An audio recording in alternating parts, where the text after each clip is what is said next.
Okay, let's dive right into this explainer. Today, we're going to unpack something that we all tend to view through pretty thick rose-tinted glasses, and that is childhood. We constantly think of it as this pure, beautifully innocent phase of life. But when we actually dig into the source material, the raw, unfiltered memories of growing up, we uncover a reality that is chaotic, totally random, and honestly, fundamentally absurd.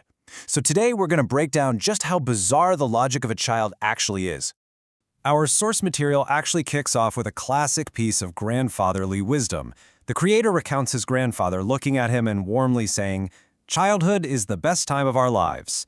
And this is the absolute perfect starting point, because literally a second after uttering this incredibly wholesome, deeply profound sentiment, his grandfather soiled his diaper.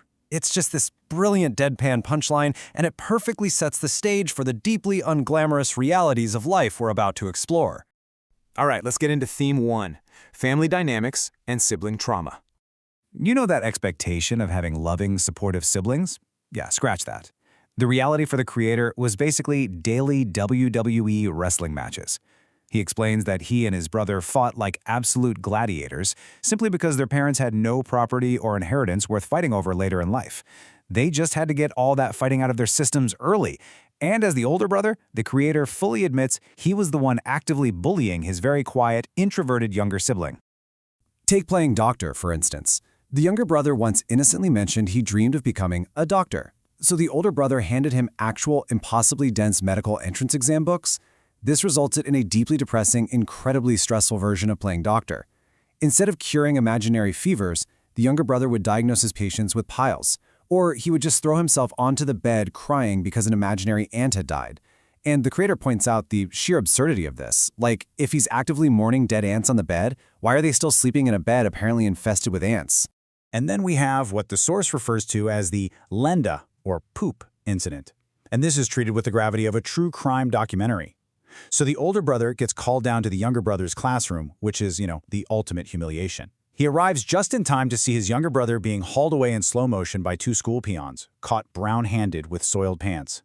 But the younger brother absolutely insists he was framed. The creator analyzes this with total seriousness, concluding that obviously the poop couldn't possibly be his brother's. No way. This went all the way to the top. It had to be a massive conspiracy involving gang leaders, politicians, and somehow, inexplicably, the school PT teacher. Shifting our focus to the older generation for a second, we have to look at the number 9. The creator's father was one of 9 children, 5 brothers, 4 sisters. Now, why so many? Well, the source posits a pretty hilarious theory. Back in the day, there was no television, no internet. So the grandmother simply had 9 children to provide herself with free entertainment, mostly by watching them eventually fight over the inheritance. But think about the physical toll of that. 9 children means she spent 9 entire years of her life pregnant.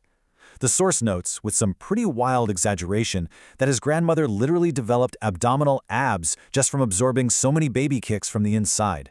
And after so many surgical deliveries, the running joke was that she was allegedly fitted with a zipper instead of stitches. The creator then pivots to a rather dark socio-political joke derived from these intense family dynamics. He neutrally observes this sort of paradox in Indian law, where abortion is legal, but determining the gender of the baby beforehand is strictly illegal.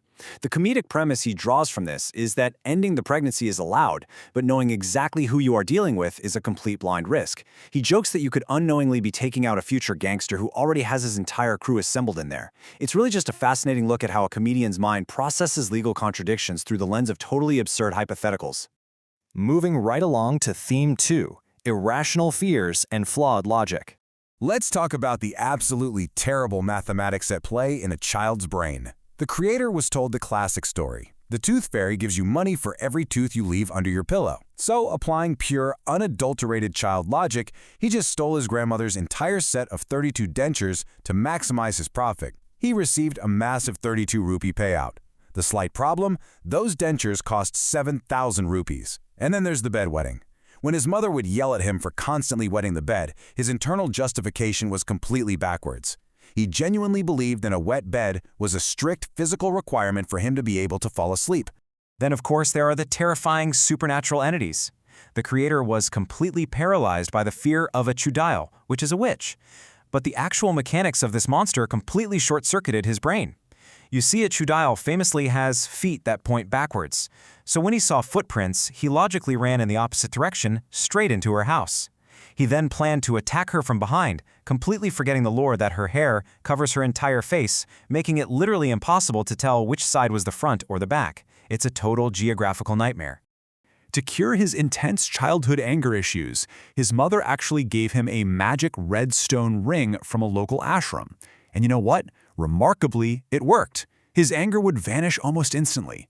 But the absolutely crucial point here is why it worked. It wasn't magic. It was just a very heavy, very sharp stone.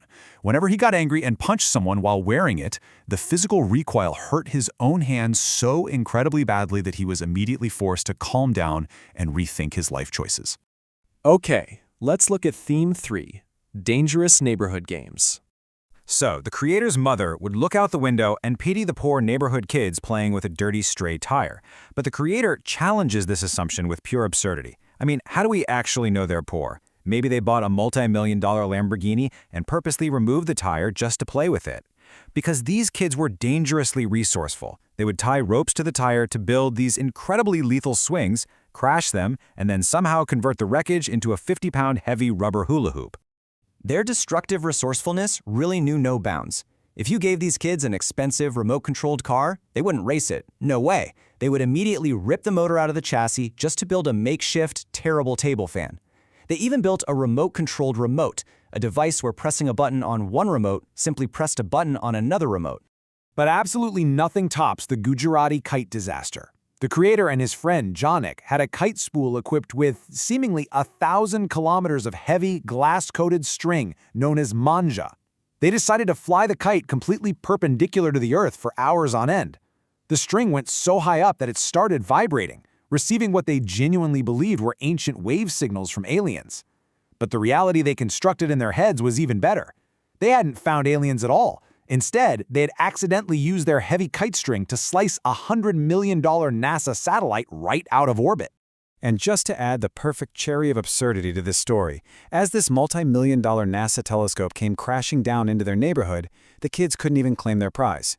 Because, allegedly, elderly Indian space scientists from ISRO were already leaping across the neighborhood rooftops like ninjas to loot the fallen space tech before the kids could even get to it. Which brings us to our final section, Theme 4, Media Misinterpretations. Take the highly acclaimed, incredibly wholesome Bollywood movie Tari Zameen Par. It's a beautiful film about understanding a dyslexic child. Well, the creator was absolutely terrified of it. Why? Because based purely on the promotional trailer, he thought the young protagonist, Ishan, who had prominent teeth, was a literal monster who physically chewed and ate stars out of the sky. He thought the actor Amir Khan, who appears in a clown costume in one specific scene, was a terrifying joker trying to capture this star-eating beast. So he essentially viewed this emotional educational drama as a high-stakes horror action movie. And this wild misunderstanding extended to the concept of boarding schools as well. He wasn't afraid of leaving his parents. He was terrified of the school's disciplinary methods. He saw a background character in the movie wearing leg braces. His flawed child logic instantly deduced that this is a place where if you are a naughty kid who runs around too much, the school administration will literally break your legs and put you in braces to force you to sit still. So, as we wrap up this explainer and look back at all this evidence, we really have to ask, is childhood actually innocent? Or is it just a series of bizarre, highly exaggerated, slightly traumatic, and incredibly hilarious misunderstandings? I want you to think back on your own memories. You might find they are just as absurd as the ones we covered today. Thanks for joining me on this explainer, and keep questioning what you think you remember.